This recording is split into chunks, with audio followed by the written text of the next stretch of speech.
आज राजनीति की संस्कृति बदल गई है मोदी जी के नेतृत्व में। पहले क्या था? कौन जाति का है, अगड़ा है कि पिछड़ा है, नदी के इस पार का है कि उस पार का है, माइनॉरिटी की पॉलिटिक्स से दबे हुए थे। ये मोदी जी को आपने ताकत दी और इस ताकत के कारण ये सीएए, सिटीजन अमेंडमेंट एक्ट लागू हुआ, कानून बना और जो लोग भारत में आए थे उनको नागरिकता प्रदान करने का काम। ये 4 करोड़ पक्के मकान मोदी जी ने बनाए और अब फिर से आप तोखन साहू को अपनी उंगली से बटन दबा करके भेजेंगे। मोदी जी 3 करोड़ और घर बनाएंगे, 5 साल में 3 करोड़ और घर बनाएंगे।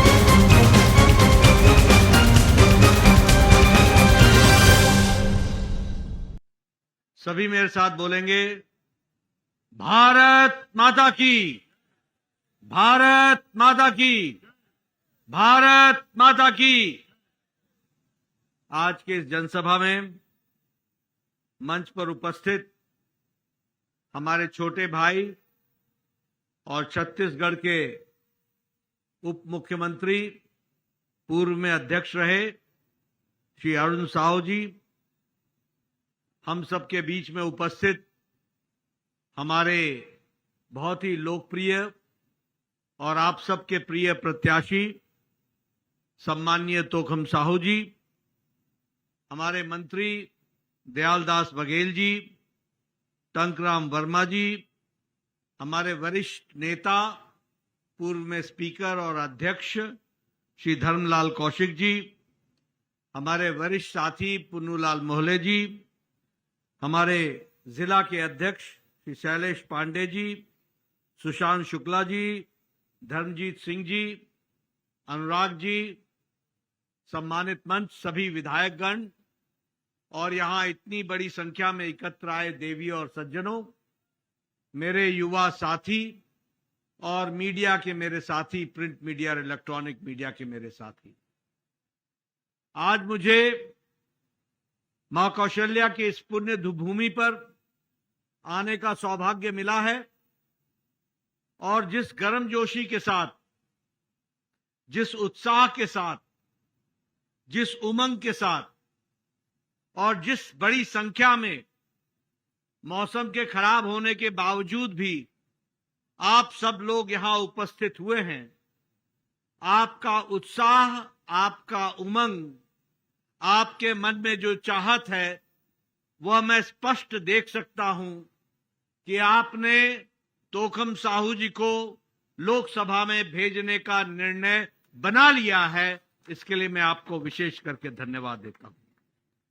मैं जब यहां राजनीतिक दृष्टि से आप सबके बीच में चर्चा करने के लिए आया हूं तो आपको सबसे पहले मैं धन्यवाद भी देना चाहता हूं और दोनों हाथ जोड़ करके आपको धन्यवाद देना चाहता हूं कि आपने पिछले 3 महीने पहले जब मैं यहां आया था और विधानसभा के चुनाव के प्रचार में हम सब लोग यहां उपस्थित हुए थे, तो आपने प्रधानमंत्री मोदी जी की निवेदन को सुना, समझा, हम सबके निवेदन को आपने समझा और आपने बघेल की कुशासित सरकार को उखाड़ फेंका और भारतीय जनता पार्टी की सरकार बनाई। इसके लिए आपका विशेष करके धन्यवाद, क्योंकि आज हम सुशासन के काल में चल रहे हैं।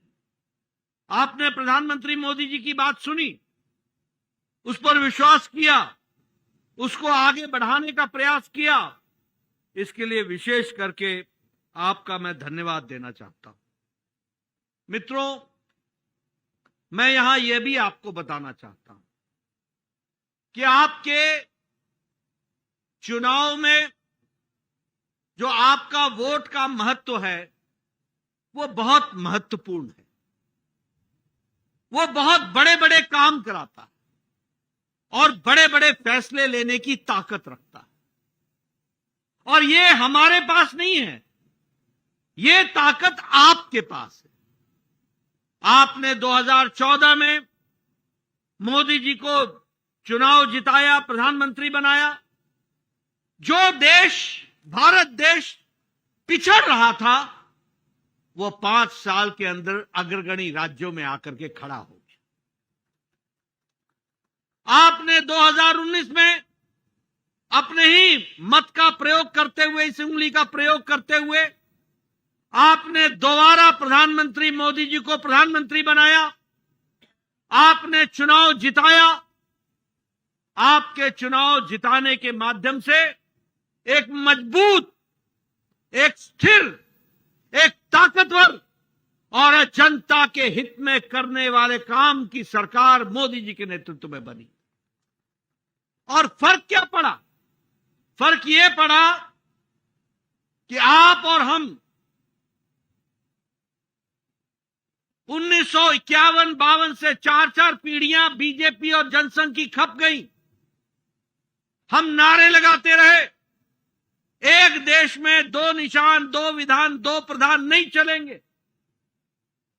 जम्मू कश्मीर में 2 झंडे थे, एक झंडा भारत का और एक झंडा जम्मू कश्मीर का। जम्मू कश्मीर में 2 विधान थे, एक विधान भारत का और एक विधान जब उनकी विधानसभा पारित करे तब जाकर के वो कानून बनता था। और उसी तरीके से उनको एक अधिकार दिया गया था धारा 370 के तहत।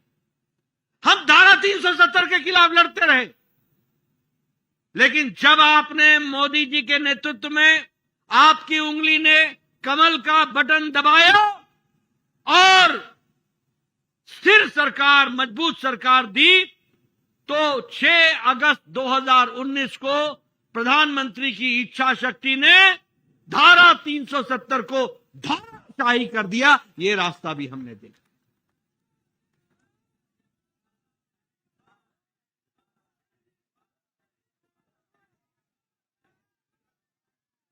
हमने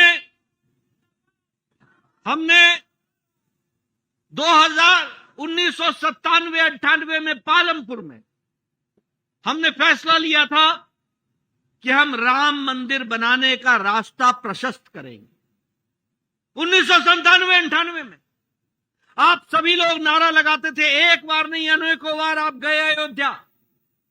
कभी आपने शिला पूजन किया, कभी आपने अन्य कार्यक्रमों में भाग लिया, कभी आपने कार सेवा में भाग लिया। बार बार आप नारा लगाते थे, राम लला हम आएंगे, मंदिर वहीं बनाएंगे।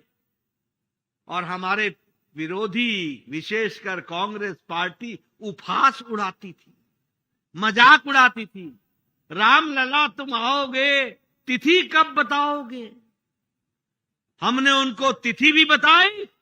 आपके उंगली की ताकत ने फिर से मोदी जी को सरकार में लाया और मोदी जी के नेतृत्व में राम मंदिर का रास्ता प्रशस्त हुआ और 22 जनवरी को भव्य राम मंदिर का प्राण प्रतिष्ठा हुई।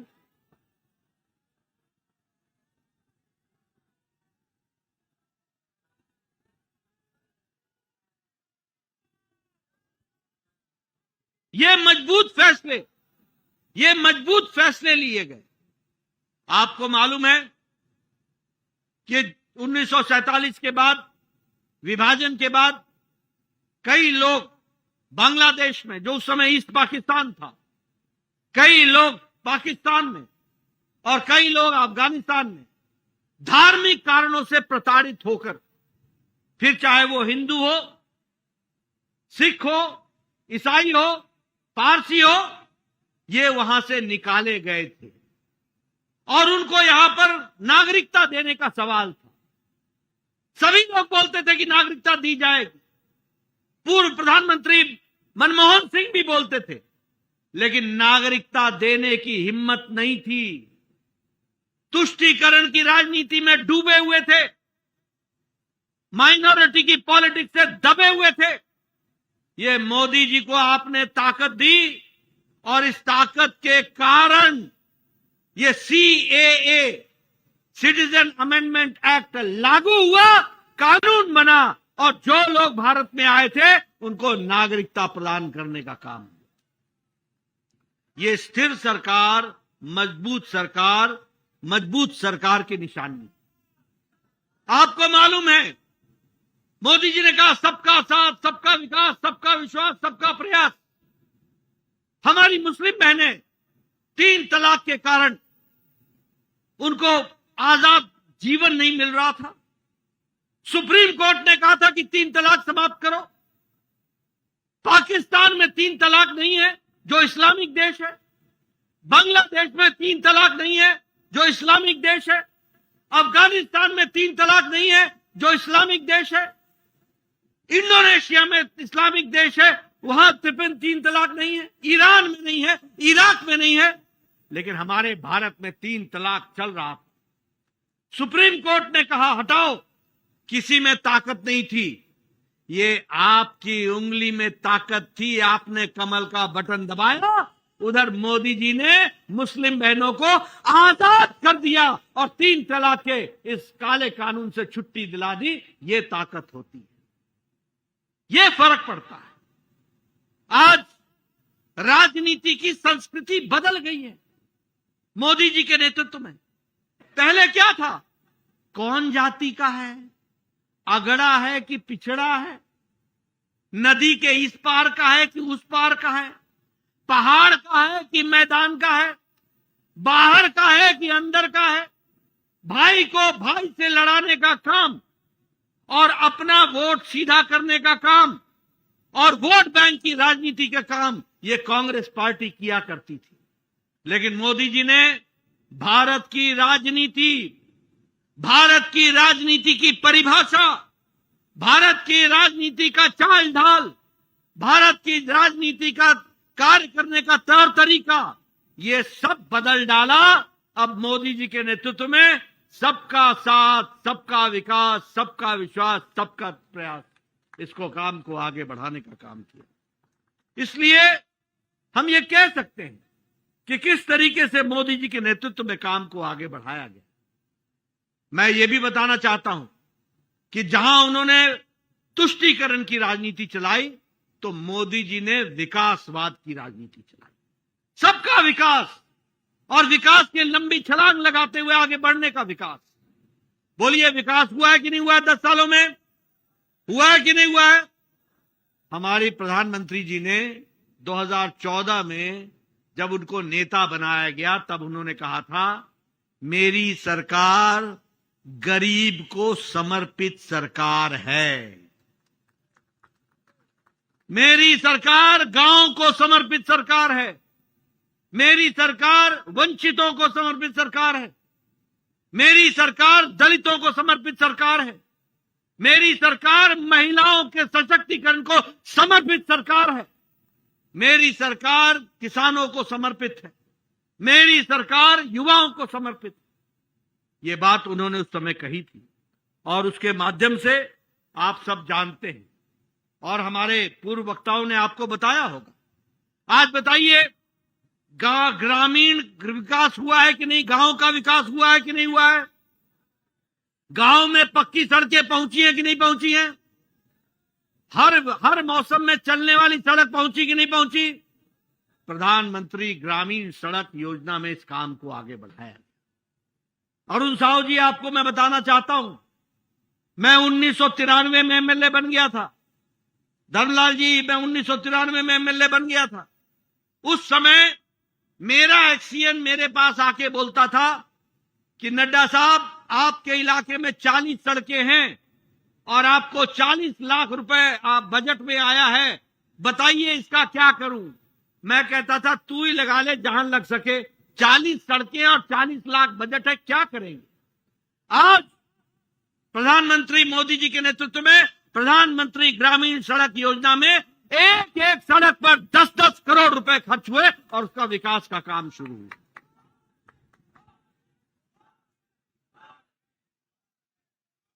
मैं आपको किस्से सुनाता हूं, मैं आपको किस्से सुनाता हूं। मैं 1993 में जब विधायक बना, मैं बार बार सुनाता हूं, क्योंकि आपको जब तक अंधेरा समझ में नहीं आएगा तो उजाले का महत्व नहीं समझ में आएगा। जब तक आपको अमावस्या नहीं समझ में आएगी, पूर्णमासी को आपको नमस्कार करना नहीं आएगा। आपको समझना पड़ेगा। 1993 में मैं एमएलए बन गया। मेरा वीडियो मेरे पास आता था और कहता था, नड्डा साहब, इस बार इंदिरा आवास योजना में आपको एक पंचायत में 2 घर मिले हैं, बताइए ये 2 घर किसको दूं? और मैं वीडियो को चाय पिला के बोलता था, भैया ये तू ही रख ले घर, तू ही देना, मेरे बस का नहीं है। क्योंकि एक अनाथ 100 बीमार कहां डालेंगे। लेकिन आज मोदी जी के नेतृत्व में 4 करोड़ घर बन करके तैयार हुए। 4 करोड़ घर। और ये घर ऐसे नहीं है। ये घर है एक ड्राइंग रूम, एक बेडरूम, एक किचन, गैस का सिलेंडर, एक टॉयलेट, साथ में कोर्टयार्ड। ये 4 करोड़ पक्के मकान मोदी जी ने बनाए। और अब फिर से आप तोखन साहू को अपनी उंगली से बटन दबा करके भेजेंगे, मोदी जी 3 करोड़ और घर बनाएंगे। 5 साल में 3 करोड़ और घर बनाएंगे। कोई पक्का, कोई कच्चा घर नहीं रहेगा। मैं उज्ज्वला योजना की बात करना चाहता हूं। यह भी मैं आपको सुनाना चाहता हूं। मुझे मालूम नहीं आपकी यहां बहनें बैठी हैं। 10 साल पहले मेरे गांव में सवेरे 5 बजे बहनें उठती थी। सुबह 5 बजे जंगल में जाती थी, लकड़ियां काटती थी, बड़ा बोझा उठाती थी और पहाड़ के संकरे पगडंडियों में चल करके बोझा ला करके अपने रसोई घर के पीछे रखती थी। गीली लकड़ी होती थी, उसको जलाती थी। मुझे नहीं मालूम आपके यहां क्या बोलते हैं उसको, लेकिन हमारे यहां उसको फूकनी बोलते हैं। फूकनी। उससे फूक फूक कर वो धुआं के बीच में चूल्हा जलाती थी और फिर उसके बाद वो भोजन बनाती थी। आजकल मेरी बहनें 10 करोड़ बहनों को उज्ज्वला गैस का कनेक्शन दिया है। पट से लाइटर जलाती है, टक से, और 5 मिनट में चाय और भोजन बना करके घर में उसका सशक्तिकरण होता है। उसी तरीके से जल जीवन मिशन। मैं जब गर्मी में एमएलए होता था और जब जाता था तो बहनें हमारा घेराव कर लेती थी। और घेराव करने के बाद बहनें खाली मटके मेरे सामने रख देती थी और बोलती थी, ये है तेरा विकास। ये देख, ये पानी हमको 3 किलोमीटर से लाना पड़ता है, हमको 4 किलोमीटर से लाना पड़ता है। गर्मियों में 3-3 घंटे मेरे लग जाते हैं। क्या जीवन जीऊंगी? ये जीवन मैंने देखा है, ये जीवन मैंने बहनों का देखा है। आज मोदी जी ने 11 करोड़ घर में हर घर नल, हर घर जल ये पहुंचाने का काम किया। और आपको जानकर खुशी होगी कि 36 लाख जल जीवन का टैप कनेक्शन ये छत्तीसगढ़ में दिया गया है। और उसी में 2-2.5 लाख कनेक्शन हमारे इसी बिलासपुर जिला को दिया गया है। 2.5 लाख कनेक्शन दिया गया। अगर मैं बात करूं स्वच्छ भारत की, तो आप हमारी बहनें बैठी हैं, मैं इनको बताना चाहूंगा। मैं जब बचपन में अपनी गाड़ी से मुझे जाने का मौका मिलता था तो मैं देखता था कि झुंड की झुंड बहनें, 20-20, 30-30 बहनें झुंड बनाकर अपने दैनिक नित्य क्रम के लिए खेतों में जाया करती थी। कैसा जीवन था। लोटा हाथ में लेकर, पानी हाथ में लेकर, वो दैनिक जीवन के लिए, और वो सूर्योदय और सूर्यास्त का इंतजार करती थी। कैसा अमानवीय जीवन था, कैसा अमानवीय जीवन था। सोचिए आप, किसी ने चिंता नहीं की। मोदी जी ने लाल किले के प्राचीर से कहा स्वच्छता अभियान, और 12 करोड़ शौचालय इज्जत घर बनाए और 12 करोड़ बहनों को इज्जत से जीने का रास्ता दिया। ये भी हमको मालूम है।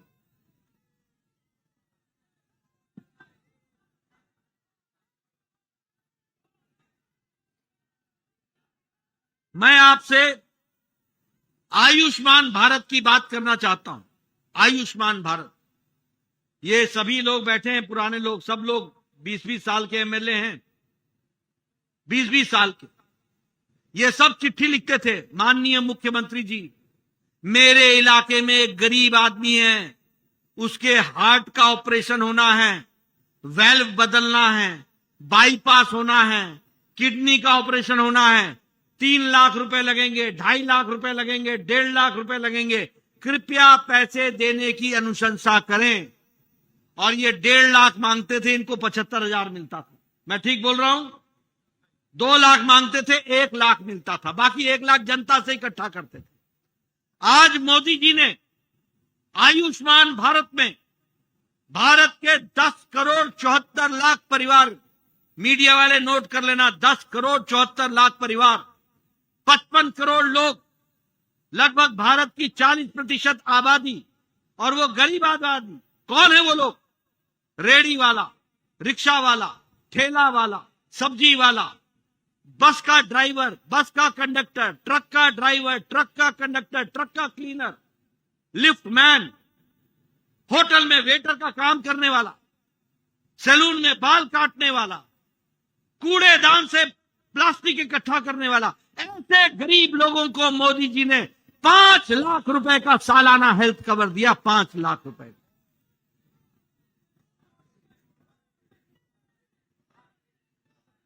और मैं कहूंगा, आप नोट कर लेना, मेरी बात नोट कर लेना, मोदी जी तीसरी बार प्रधानमंत्री बनेंगे और इस देश में अब 70 साल से ऊपर कोई भी, किसी भी जाति का, किसी भी आमदनी के आय के वर्ग का, हर एक व्यक्ति 70 साल से ऊपर, हर माता, हर बुजुर्ग 70 साल से ऊपर का जो होगा, उसको आयुष्मान भारत में कवर कर लिया जाएगा और आयुष्मान भारत से जोड़ दिया जाएगा। बहुत जल्द हमारे लोग आपके पास, जैसे महतारी वंदन योजना में आए थे, वैसे फॉर्म भराएंगे। जिस जिस घर में 70 साल से ऊपर का व्यक्ति होगा, उसको आयुष्मान भारत का 5 लाख रुपए का हर साल हेल्थ का कवर मिलेगा और उसका मुफ्त में इलाज होगा, इसकी व्यवस्था की जाएगी। मित्रों, आज भारत मोदी जी के नेतृत्व में, आपकी उंगली की ताकत देखो, आज भारत मोदी जी के नेतृत्व में 11वें स्थान से छलांग लगाकर आज 5वें नंबर की अर्थव्यवस्था बन गया है। 5वें नंबर। आज भारत ने ब्रिटेन को, जिस ब्रिटानिया ने हमको 300 साल 200 साल राज किया, उसको पछाड़ करके हम 5वें नंबर की अर्थव्यवस्था बन गए हैं। अब मोदी जी को तीसरी बार प्रधानमंत्री आप बनाएंगे और भारत 2 साल के अंदर तीसरी सबसे बड़ी अर्थव्यवस्था बन जाएगा।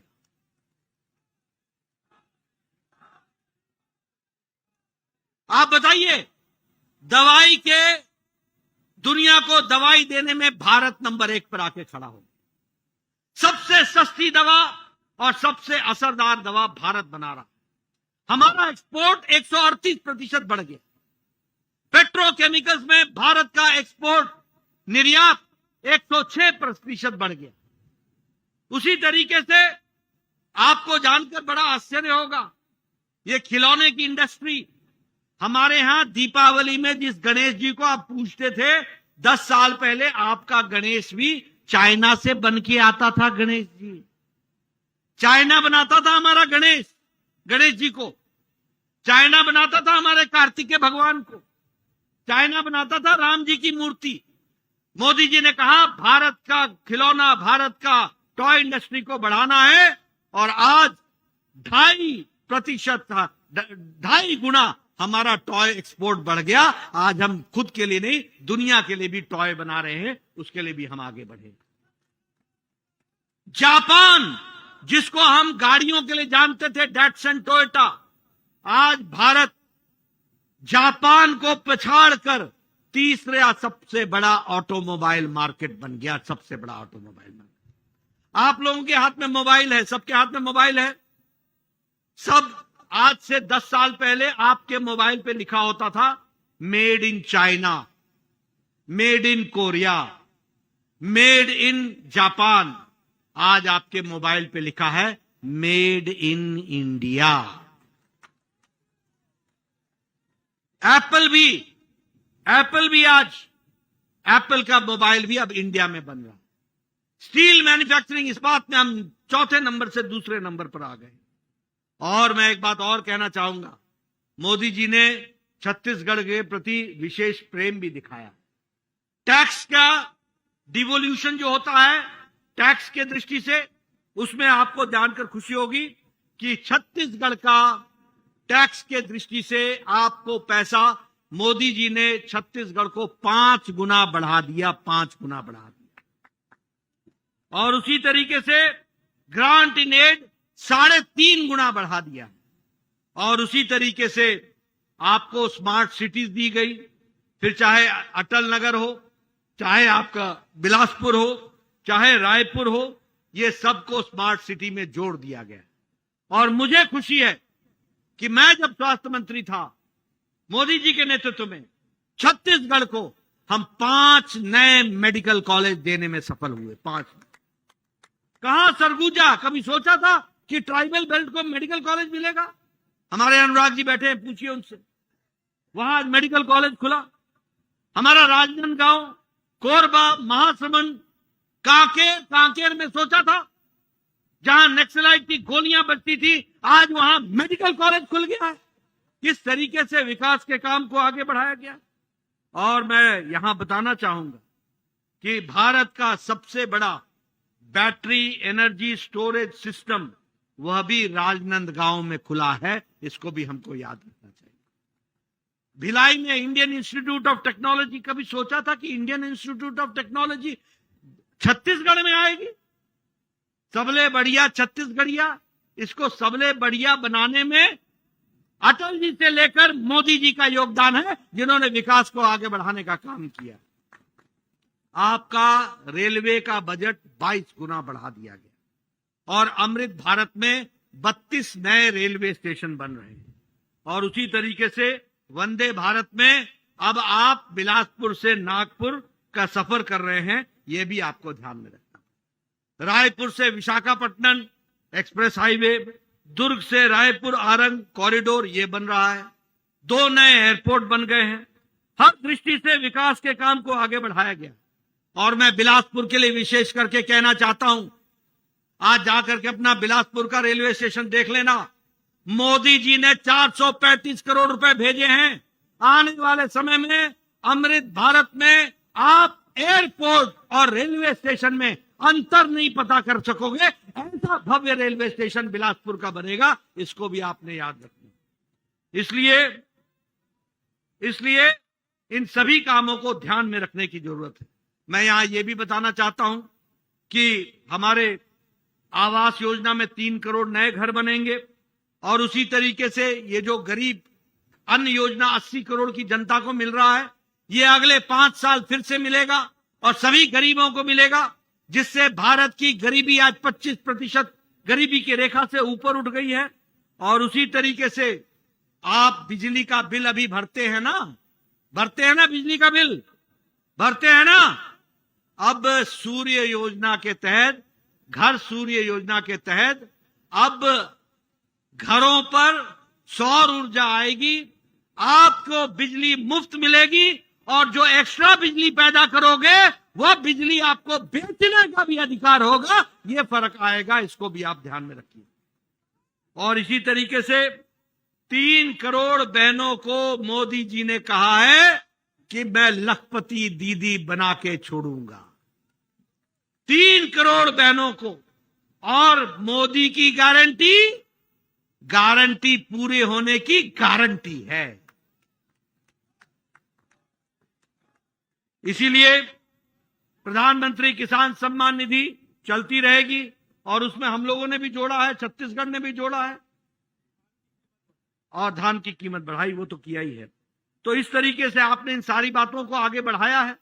मैं यहां छत्तीसगढ़ के बारे में भी बताऊंगा 3 महीने में क्या फर्क आया है। 3 महीने में धान की खरीदी के आधार पर प्रति एकड़ 19,257 रुपए आपको अनुदान के रूप में दिया गया और 24,75,000 किसानों को 13,320 करोड़ रुपए पहुंचाने का काम किया गया। पत्रकार बंधुओं, नोट कर लेना, धान की खरीदी प्रति एकड़ 19,257 रुपए और 24,75,000 किसानों को 13,320 करोड़ रुपए ये देने का भुगतान करने का काम पिछले 3 महीने में हमारी सरकार ने किया, छत्तीसगढ़ की सरकार ने किया। हम यहां ये भी बताना चाहते हैं कि दो किसानों के लिए 2015-16 और 2016-17 का बोनस का भुगतान वह भी 3,800 करोड़ रुपए दे दिया गया। बघेल ने नहीं दिया था। बघेल जी के जमाने में जो कुछ आए बस पॉकेट में डालो। आप लोगों को बिल्कुल, मैं ठीक बोल रहा हूं कि गलत बोल रहा हूं? बताओ भाई, ठीक बोल रहा हूं कि नहीं? कांग्रेस की सरकार ने आपको लूटा कि नहीं लूटा? भ्रष्टाचार किया कि नहीं किया? ऐसी सरकार को कभी आप समर्थन देंगे? मैं आपसे बोलना चाहता हूं कि महतारी वंदन बहनें बैठी हैं, बताइए महतारी वंदन में आपको किस्त मिली कि नहीं मिली? मिली कि नहीं मिली? मैं बताना चाहता हूं 70,24,000 बहनों को 3 किस्तें मिल चुकी हैं और उसमें 1,000 रुपए उनको दे दिया गया है। 2 किस्तें दे दी गई हैं, तीसरे की तैयारी है। ये फर्क आता है सही तरीके से सही सरकार आने का अर्थ क्या बनता है। मैं यहां पर आपको भारतीय जनता पार्टी के सारे अच्छे काम गिना दिए, मोदी जी के सारे अच्छे काम गिना दिए, लेकिन जब तक आपको यह ना पता हो कि आपका मुकाबला किससे, तब तक आपके समझ में नहीं आएगा कि अच्छे लोग और बुरे लोगों में फर्क क्या होता, अच्छी पार्टी और बुरी पार्टी में फर्क क्या होता, अच्छे नेता और गलत नेताओं में फर्क क्या होता। मैं यहां आरोप लगाना चाहता हूं, कांग्रेस पार्टी सदा राम विरोधी रही और कांग्रेस पार्टी सनातन विरोधी रही। मैं बताना चाहता हूं, आप बताइए, क्या यही कांग्रेस पार्टी यूपीए की सरकार नहीं थी? क्या मनमोहन सिंह प्रधानमंत्री नहीं थे? क्या सोनिया गांधी चेयरपर्सन नहीं थी? जब आपने कोर्ट में एफिडेविट दिया कि राम काल्पनिक हैं, राम का कोई ऐतिहासिक वजूद नहीं है, एफिडेविट दिया था आपने कि राम काल्पनिक हैं, राम का कोई ऐतिहासिक वजूद नहीं है, और सेतु के विषय पर आपने भारत के पक्ष को रखने से आपने उसको डाइल्यूट किया था।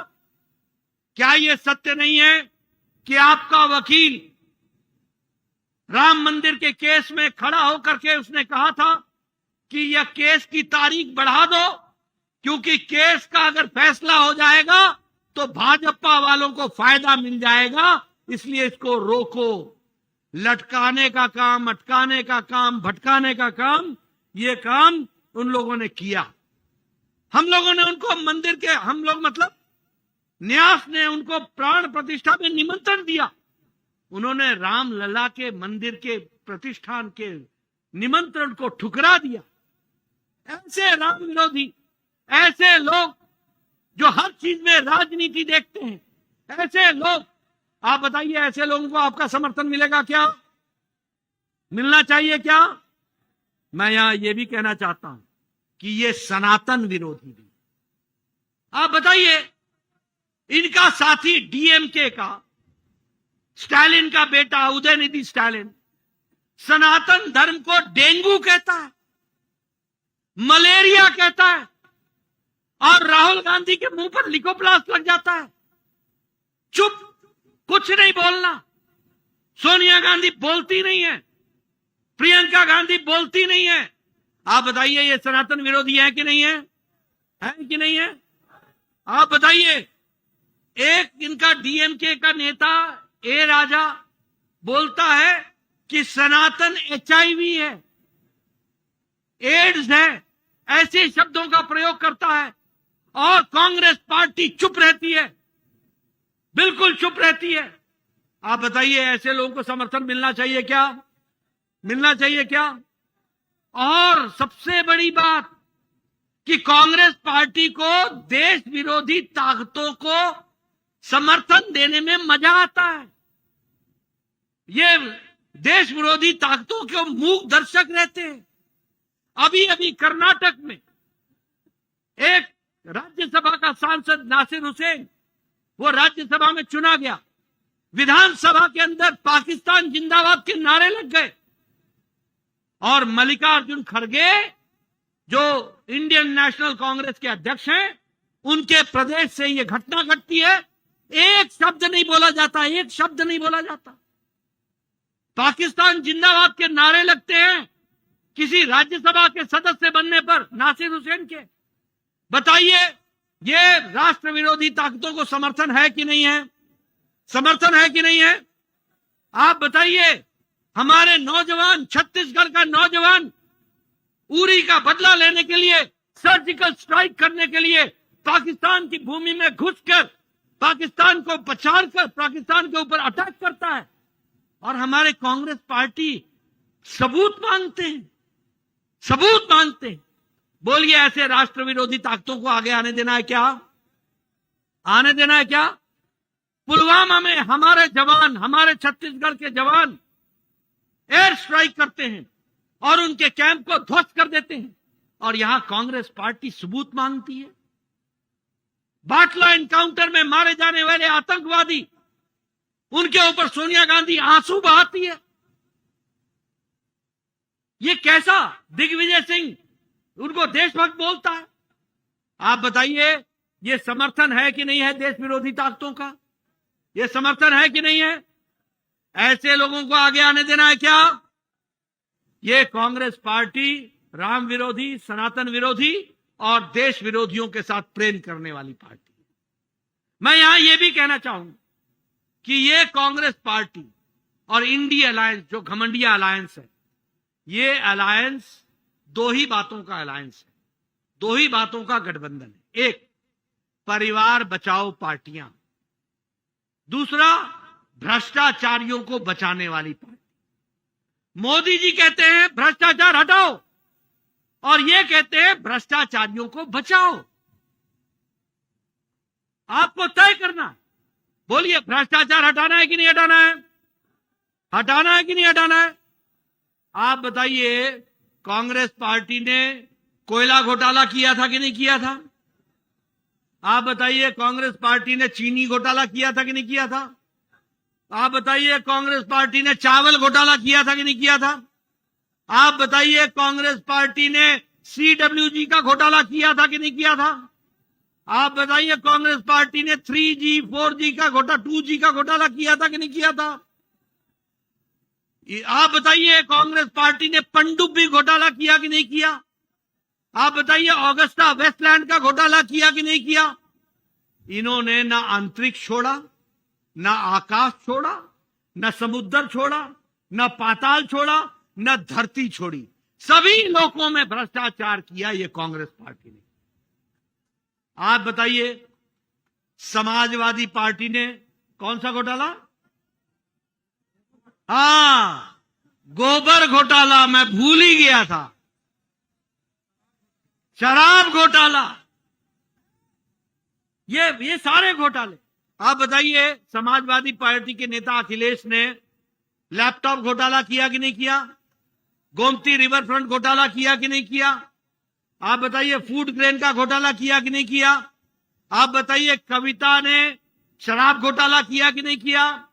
टीएमसी के नेताओं ने बालू घोटाला किया, टीचर घोटाला किया कि नहीं किया? बालू घोटाला किया कि नहीं किया? डीएमके के नेताओं ने बालू घोटाला किया कि नहीं किया? आमदनी से अधिक उन्होंने घोटाला, अपने घर में संपत्ति रखी कि नहीं रखी? ये सब लोग घोटाला करने वाली पार्टियां, सब घोटाला करने वाली। आप बताइए, एक मिनट बताइए, राहुल गांधी बेल पर है कि नहीं? सोनिया गांधी बेल पर है कि नहीं? पी चिदम्बरम बेल पर है कि नहीं? कार्तिक चिदम्बरम बेल पर है कि नहीं? लालू यादव बेल पर है कि नहीं? मीसा यादव बेल पर है कि नहीं? तेजस्वी यादव बेल पर है कि नहीं? ममता के मंत्री बेल पर है कि नहीं? टीएमसी डीएमके के नेता बेल पर है कि नहीं? आप बताइए, अरविंद केजरीवाल जेल में है कि नहीं? आप बताइए, मनीष सिसोदिया जेल में है कि नहीं? आप बताइए, सत्येंद्र जैन जेल में है कि नहीं? आप बताइए, आजम खान जेल में है कि नहीं? आप बताइए, टीएमसी के 2 मंत्री जेल में है कि नहीं? आप बताइए, डीएमके के 2 मंत्री जेल में है कि नहीं? ये कांग इंडी अलायंस या तो बेल पर है या जेल में है। ऐसे लोगों को समर्थन देना है क्या? ऐसे लोगों को समर्थन देना है क्या? और देखिए, आपके पास तोखम साहू है, ये पंच से निकलता हुआ, पंच प्रधान बनता हुआ, बीडीसी का मेंबर बनता हुआ, जिला में आगे बढ़ता हुआ, आज भारत की सबसे बड़ी संसद में आपके आशीर्वाद से पहुंचने वाला है। आपके आशीर्वाद से।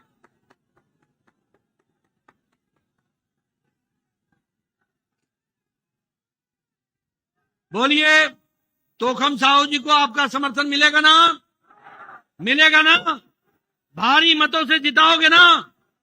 जिताओगे ना? अब की बार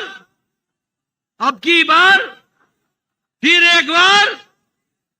एक बार बहुत बहुत धन्यवाद। जय जोहार।